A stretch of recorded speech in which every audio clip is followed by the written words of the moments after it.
ये जो प्रैक्टिस या एक हमारी जो प्रोसेस है जो हज़ारों साल से चली आ रही है, उस हिसाब से ये नहीं कह सकते कि आयुर्वेदा उस हिसाब से दैट इज़ अंडररेटेड।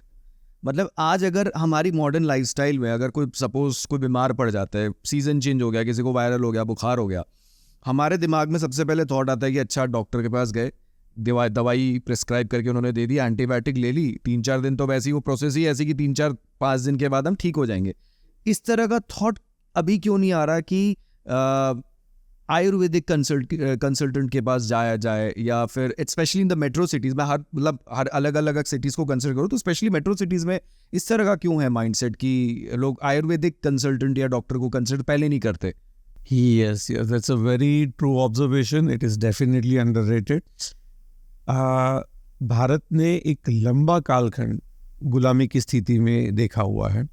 उसमें ब्रिटिशर्स का जब भारत के ऊपर साम्राज्य था, उनके गैजेट में ये चीज़ मेंशन की गई थी कि भारतीय पूरा जो हमारा सोशल इंजीनियरिंग था और भारत की जो एकता थी, उसको तोड़ने के जो कुछ उन्होंने स्ट्रेटेजिक अप्रोच किए थे, उसमें एक हमारी गुरुकुल व्यवस्था थी, और हाँ, गुरुकुल मतलब पूरी टीचिंग सिस्टम जो थी, और दूसरी जो थी उसमें ये आयुर्वेद भी थी।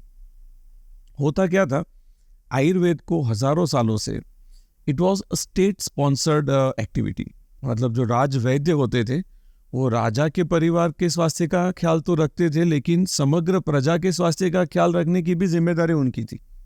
तो उन्हें अपना घर चलाने के लिए क्या करना है ये नहीं सोचना है, right. It is sponsored by the state. राजवैद्य को सारी सुविधाएं उपलब्ध थी, लेकिन उनका ये दायित्व था कि प्रजा का स्वास्थ्य ठीक रहना चाहिए।